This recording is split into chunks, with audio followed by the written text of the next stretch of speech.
성도 여러분 안녕하십니까? 2022년 8월 2일 화요 새벽 말씀 함께 나누겠습니다.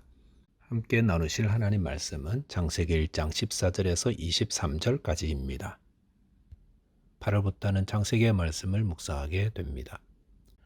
창세기는 하나님이 이루실 구원의 역사의 기원과 내용을 보여주고 있습니다.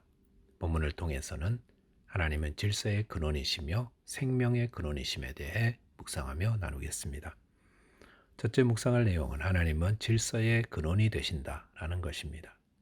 본문 14절에 보시면 하나님이 이르시되 하늘의 궁창에 광명체들이 있어 낮과 밤을 나뉘게 하고 그것들로 징조와 계절과 날과 해를 이루게 하라 라고 하였습니다.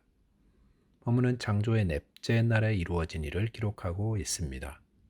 하나님은 창조의 첫째 날에 빛을 만드셨고 둘째 날은 궁창을 만드셔서 그것을 하늘이라 부르셨습니다. 셋째 날은 천하의 물을 한 곳으로 모아 땅을 드러나게 하셨고 그 땅에 풀과 채소와 나무들이 자라도록 하셨습니다. 그리고 오늘 본문의 넷째 날에는 하늘의 광명체들을 있게 하셔서 큰 광명체가 낮을 주관하게 하시고 작은 광명체로 밤을 주관하게 하셨습니다. 이것은 해와 달을 만드시고 운행케 하셨음을 말씀하십니다. 그런데 이런 창조의 과정을 보면서 하나님께서 이 모든 것들을 얼마나 치밀하게 잘 계획하시고 질서 있게 하셨는가 하는 것을 볼 수 있습니다. 하나님의 창조 사역은 그냥 아무렇게나 이루어진 것이 아닙니다. 창세기 1장 2절에 보시면 창조가 이루어지기 전 태초에 이 땅은 혼돈과 공허와 흑암만 있는 곳이었습니다. 어느 것 하나 질서가 없고 내용도 없고 캄캄함만 있었다는 것입니다.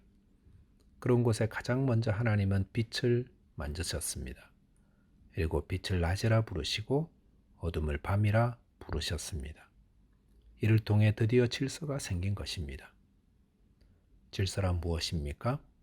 앞뒤 순서를 정하고 같은 모양은 같은 모양끼리 모으고 하는 것을 의미합니다.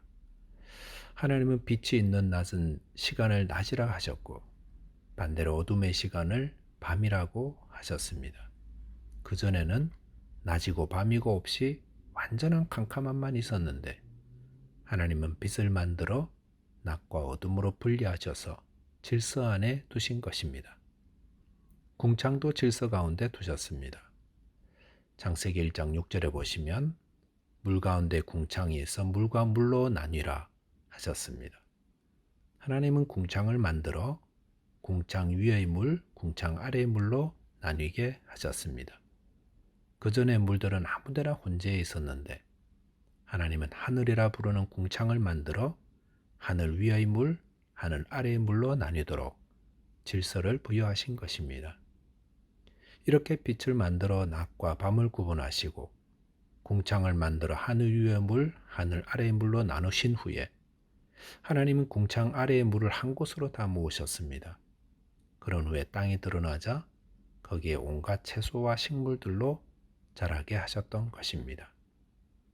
하나님은 채소와 식물들을 자라게 하실 때 그냥 하신 것이 아닙니다. 모든 것을 잘 준비하신 후 시행하셨습니다.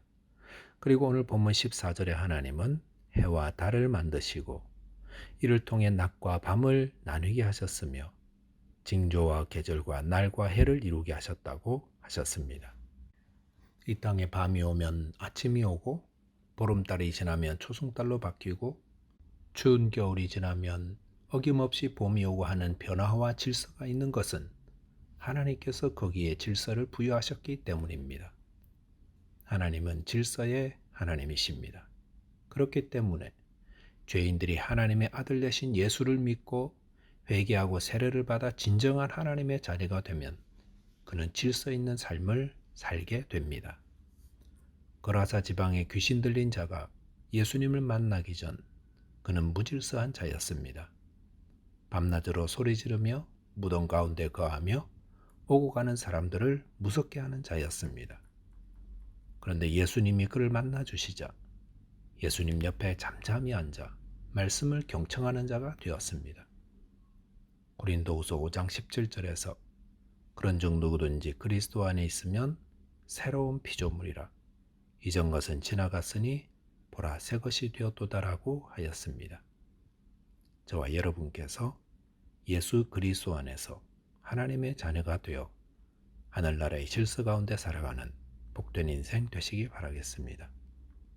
둘째로 묵상할 내용은 하나님은 생명의 근원이 되신다 라는 것입니다. 본문 20절 21절에 보시면 하나님이 이르시되 물들은 생물을 번성하게 하라. 땅 위 하늘의 궁창에는 새가 나르라 하시고 하나님이 큰 바다 짐승들과 물에서 번성하여 움직이는 모든 생물을 그 종류대로 날개 있는 모든 새를 그 종류대로 창조하시니 하나님이 보시기에 좋았더라 라고 하였습니다. 다섯째 날에 하나님은 물들과 하늘의 생물들로 가득 채우셨습니다. 여기 번성하다라는 말을 공동번역 성경에서는 우글거리다라고 하였습니다. 그러니까 하나님은 바다의 고기들로 우글거리게 하셨다는 것입니다. 그리고 하늘에는 날개 있는 모든 새들로 가득하게 하셨습니다. 진화론자들이 가장 곤란해하는 부분이 바로 여기입니다.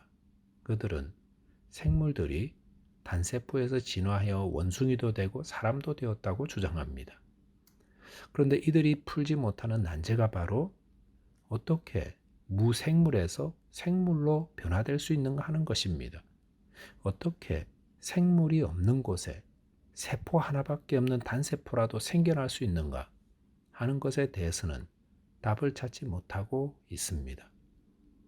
하지만 오늘 본문에 보시면 바다와 하늘에 그 충만한 고기들과 새들이 하나님이 창조하셨다고 분명히 증거하고 있습니다. 그리고 본문 22절에 보시면 하나님이 그들에게 복을 주시며 이르시되 생육하고 번성하여 여러 바닷물에 충만하라. 새들도 땅에 번성하라 하시니라 라고 하였습니다. 하나님은 바다의 고기들로 충만하고 땅에는 새들로 번성하기를 바라십니다. 그리고 그렇게 되라고 복을 주셨습니다. 바다에 어떻게 이토록 많은 고기들로 우글거리고 또 땅에 새들이 그토록 많은 이유는 하나님께서 이들을 창조하셨고 이들에게 생명을 주어 복되게 하셨기 때문입니다. 하나님은 생명을 주시는 근원이 되십니다. 생명은 진화에서 비롯된 것이 아니라 생명의 하나님께로부터 말미암은 것입니다. 그렇기 때문에 사도행전 17장 25절에서 바울은 하나님을 만민에게 생명과 호흡과 만물을 친히 주시는 자라고 하였습니다. 우리의 생명은 하나님께서 주신 것이고 또 그 모든 살아가는 기간도 하나님께서 정하셨습니다. 우리의 호흡이 끊어질 날은 하나님이 주관하고 계십니다. 그러므로 혹시 잘못되어 죽지 않을까? 집을 나갔다가 죽게 되는 거 아닐까? 이런 걱정들은 하지 마시기 바랍니다. 물론 건강관리, 안전관리 잘 하셔야겠지만 우리 생명이 살고 죽는 것은 하나님께 있습니다.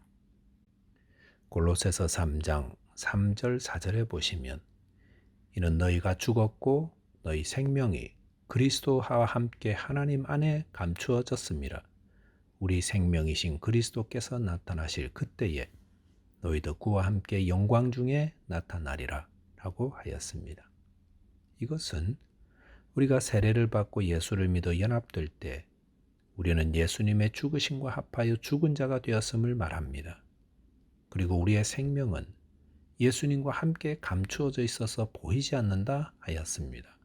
그러다가 우리 생명이신 예수님이 부활하실 때 그때 우리도 영광 중에 나타나게 된다 하셨습니다. 예수 믿는 자들의 생명은 예수님 안에 있습니다. 그러므로 예수를 믿고 그 안에 사는 자는 살고 죽는 것에 연연하지 않고 사나 죽으나 오직 하나님의 영광을 위해 살아가는 자 되는 것입니다. 말씀을 정리하겠습니다. 천지를 창조하신 하나님은 질서의 하나님, 생명의 하나님이십니다. 이 질서와 생명은 예수 그리스도 안에 있습니다. 저와 여러분께서 예수를 믿고 하나님의 질서와 생명을 누리며 헌신하는 자 되시기 바라겠습니다. 기도하겠습니다.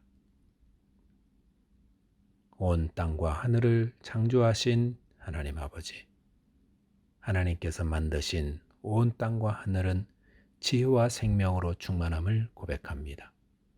저희 모두 예수 그리스도를 바로 믿음으로 하나님의 질서와 생명 안에 거하는 하나님의 백성으로 살아가게 하여 주옵소서. 예수 그리스도 이름 의지하여 기도하옵나이다. 아멘. 오늘도 믿음으로 승리하는 하루 되시기 바라겠습니다. 감사합니다.